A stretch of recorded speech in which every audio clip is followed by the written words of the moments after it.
These are quahogs. They're a species of clam, and you've probably heard of them because Quahog, Rhode Island is the name of the town in Family Guy. But to a commercial fisherman in Cape Cod, quahogs are a way of life and a way to make a living.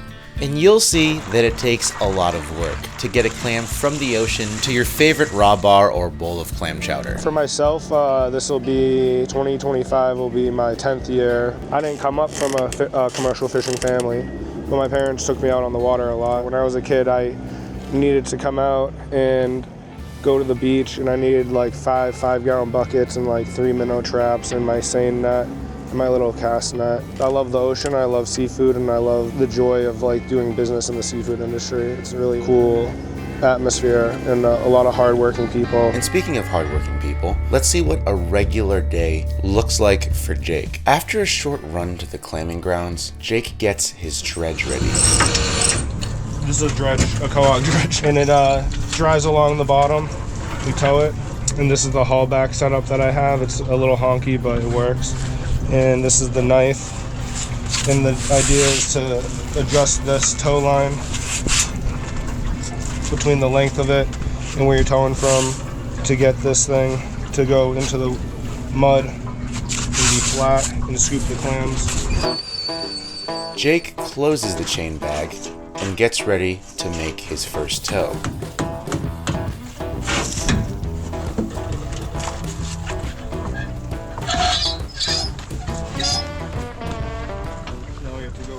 Clams are.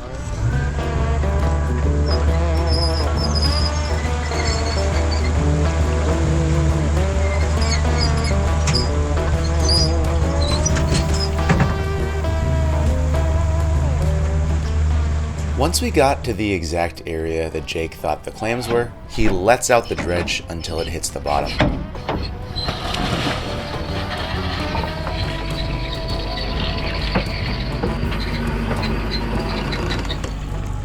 The dredge was now out, and Jake started towing it around. But full-time commercial shellfish guys like Jake are facing a big problem here in Cape Cod. Since 2002, Cape Cod has lost over 3,400 football fields worth of forest land to housing development like single and multi-family homes. This is because Cape Cod has turned into a vacation destination, with many wealthy individuals buying second or third homes. While this housing crisis has created its own set of issues, the overdevelopment of Cape Cod is severely impacting the water quality, and that means the fisheries are in trouble. This area that we're in right now is the first time that it's ever been open to dredging. The reason it's open is because the environment has degraded to a point. You know, it used to be more sustainable. It used to be easier to come out here and get your limit just raking from the shore. But all these docks out here, and the fertilizer, and the basically development of the shoreline, as well as just obviously the roads and the runoff and the compounded issues in the septic systems. We have a degraded environment here where the detritus builds up on the bottom, makes an anaerobic environment, and it's hard for the baby clams of the spawn of the year to survive. What Jake's talking about is the huge nitrogen pollution problem that's a result of overdevelopment in Cape Cod. All these new properties means landscaping, fertilizer, and septic systems, which produce tons of wastewater that's rich in nitrogen. The nitrogen-rich wastewater eventually makes its way into the saltwater estuaries of Cape Cod. See that mucky black bottom, the small baby clams has a hard time living because the anaerobic bottom. All that nitrogen in the water results in things like toxic algae blooms and excessive plant growth, which ultimately suck out all the oxygen from the environment, creating something called a dead zone. And as you could probably guess from the name, very little survives in a dead zone. Yeah, this black mucky bottom is a result of the septic systems and the road runoff and the lawns, and so the clams don't like growing in this stuff. When you dredge through here, it breaks it up, and part of it drifts out into the water, and then it leaves a less mucky bottom that the little baby clams actually thrive in much better than this kind of bottom. A huge issue right now is landscaping, the overdevelopment of the Cape and the islands. Obviously, it's a very popular vacation spot for people who are buying second homes and whatnot. And you can smell it. You know, it smells like... Yeah, it's not that great. Yeah, it smells like sulfur. It's like that anaerobic bacteria. Yeah, it's just not good. This sulfur smell comes from the production of hydrogen sulfide by certain kinds of bacteria that thrive in these low oxygen environments. And dredging aerates this mucky anaerobic bottom. By turning the bottom, doing this dredging is the reason that we're allowed to do it and that it is open for the first time, is because it's to see if it will help improve the bottom in this area. For 3 years we had done it, and by the end of those, toward the end of the third year, we were seeing a lot more little clams that were surviving. They were brand new little clams. And so, working with the town, they're allowing us to try it in other areas. So they opened up this area. And so, is it good? It's okay. We're just taking it kind of 1 year at a time, trying to work different areas methodically, and then, come back and see what happened from doing that. After dredging about a day's limit of quahogs, it was time to pick out everything that wasn't a clam and all the clams that were too small to keep. Quahog is a hard shell clam. There's 4 to 5 different sizes: little neck, top neck, cherry stone, and a chowder is just a little bit bigger than that. Top necks would be like a Clams casino. Little necks would be in pasta or raw, and chowders you just chop up for meat. They're sorted through a machine, different price for the different sizes. Now it's time to pick them. All right, the legal size is 1 inch hinge width, which is like this. So because this one can't fit through 1 inch, it's a keeper. And then this one, it goes right through. You have to throw that one back. If you guys are interested in buying clams and other shellfish from Jake, you can visit Barnstable Seafood Company. Grocery store seafood in general is typically very old by the time it gets to you. And Jake, as a fisherman, is the first step in the seafood supply chain. Meaning if you buy directly from him, you are getting clams in literally a fraction of the time as you would a traditional grocery store. And in just a minute, we'll see what fresh out of the ocean raw clams taste like. Alright guys, we talk a lot on this channel about the importance of eating high quality seafood, and electrolyte drinks are no different. Today's sponsor is Element. Element is a electrolyte drink mix that is free of sugar, artificial colors, and other sketchy ingredients.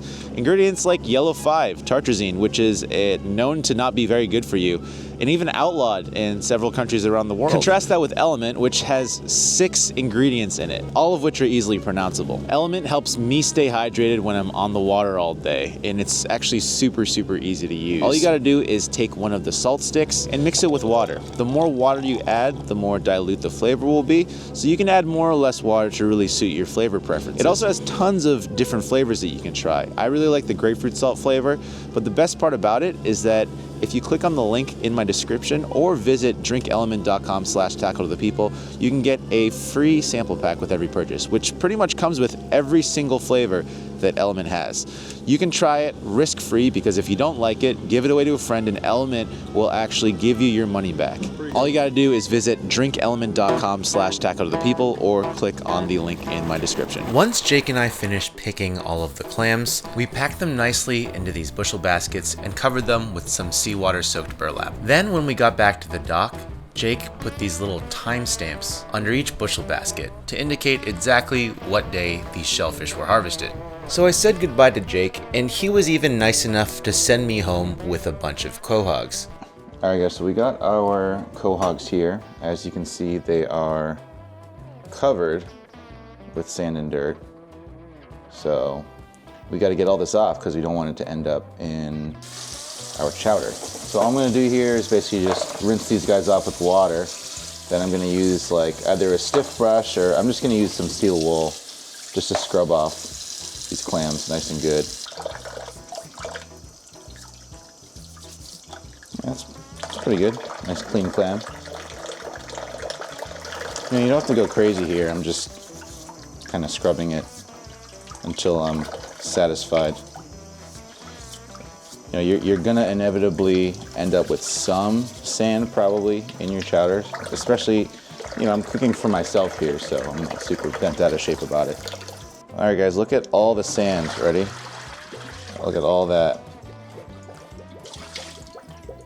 All that came out off of those clams. I don't know if you can see it, but there's a lot of dirt, a lot of sand, a lot of mud. So I got some potatoes here, and all I'm gonna do is just get out the eyes.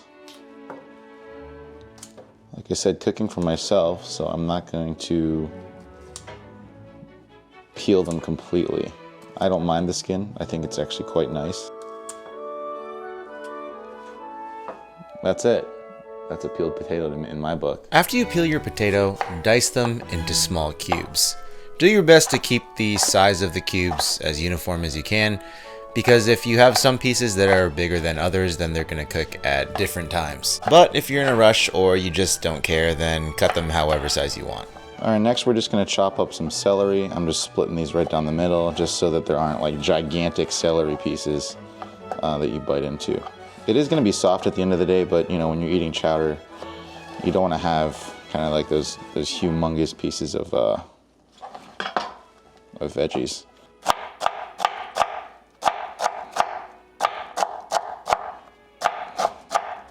Could get a little bit finer if we wanted to, but that's not bad. Next, dice up your onions. I'm using 2 onions, which is about half the amount of celery, but you do you. Then afterwards, add your onions and your celery to the same bowl because they're going into the pot at the same time. All right, guys, so our water's boiling. We are ready to cook our clams, but before we cook all of them, I actually wanted to eat one raw. So like Jake said, the smaller ones are worth more for that reason. And what we're gonna do is we're gonna open this guy up. So all you need is a towel and then a clam knife.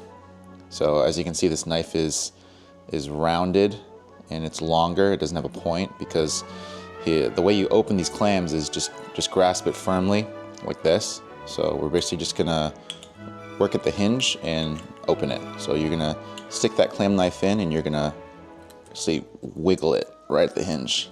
And you should feel it wiggling. So I'm in the hinge now.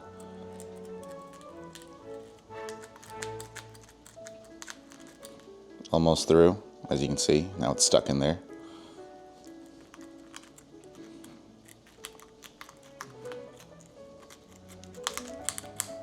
Now I'm through. So now I'm in the clam and I'm just basically gonna slice. Just like that. Our clam is now open. Ta-da! There's our clam.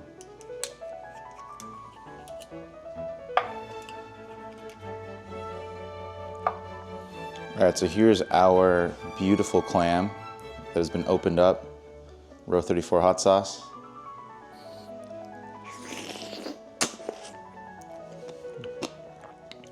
Really good, really good. Super briny because of how fresh it is. That's really good. I love the texture. It's firmer than an oyster. It's flavor-wise more mild than an oyster as well. Yeah, I want to like eat all the remaining meat. I'm gonna get a spoon and scrape at it. All right, guys, so now we're gonna boil our clams, but while we're waiting for the water to boil, we're actually gonna get the other ingredients ready. So I got some bacon here. Traditional clam chowder is actually made with something called salt pork, which is not quite bacon, but bacon's basically the most accessible thing, and it's close enough. So we're gonna cook off these 2 pieces of bacon in the pan. All right, so now our water is boiling. Now it's time to cook our clams. So all these beautiful quahogs are gonna go in the boiling water and they're going to cook and open.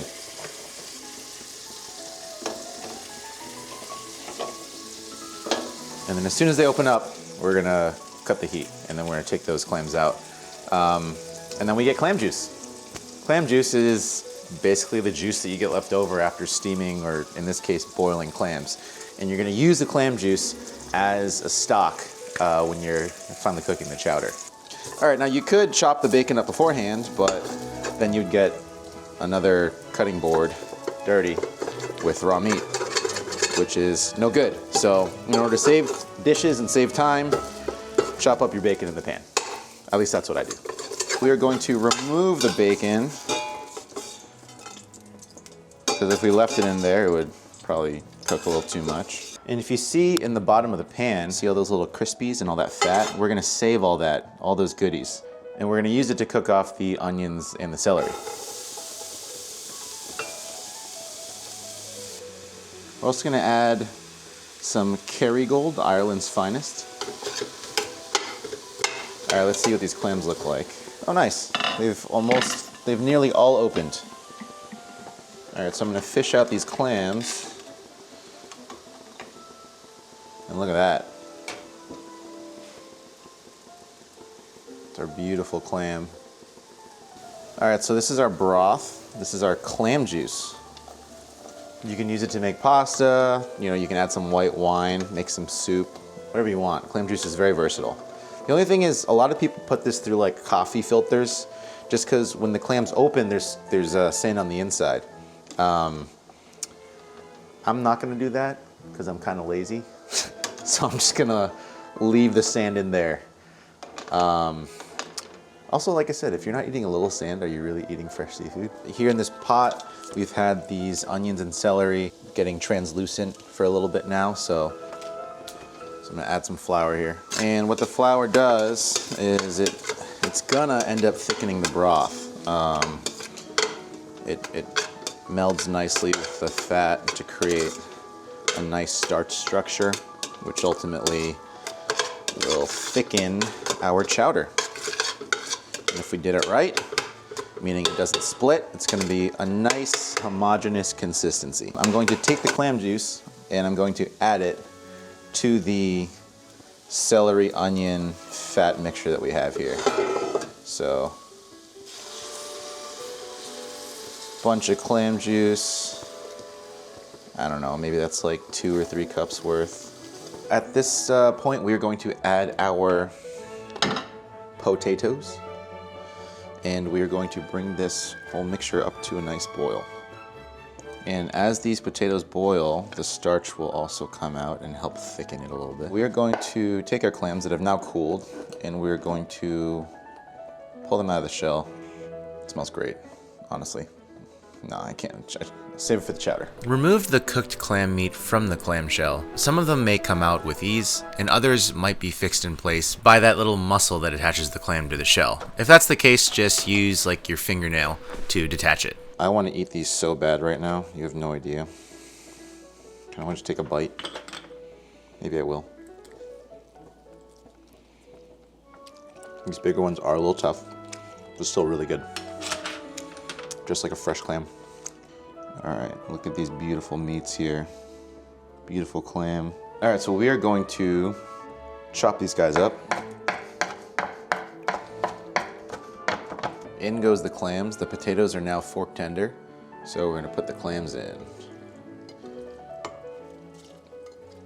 Oh, this is gonna be a nice, if you got served this in a restaurant, you'd be like, whoa.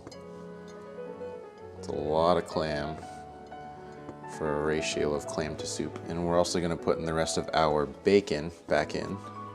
And our final ingredient, half and half. It would not be New England clam chowder if it did not have copious amounts of dairy in it. So we're gonna add a bunch of this half and half.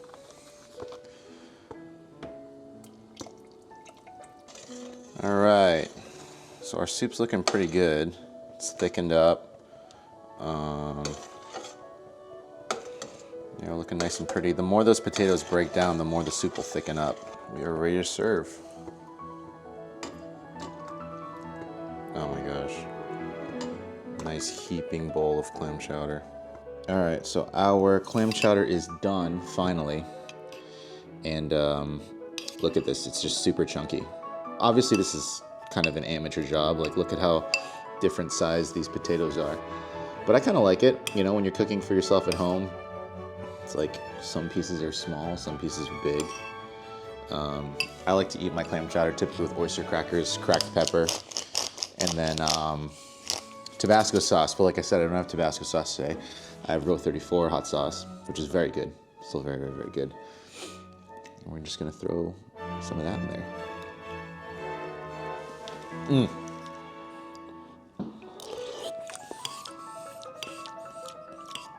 It is a hair bland.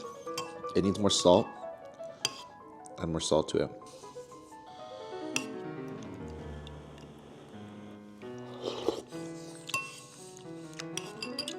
better. It smells so good.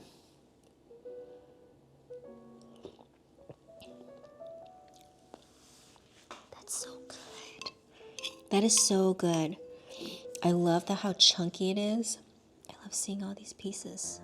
I think personally, I like my clam chowder even thicker. Like, it's like almost like a curry in terms of like less soupy and more stewy maybe. But the flavor is so good. I love all the chunks. I love the clam. I like that there's big pieces of clam. I feel like if you go to a restaurant or when you eat it elsewhere, everything's so coated you can't always tell what exactly you're eating, but I like that you can always see and taste everything clearly here.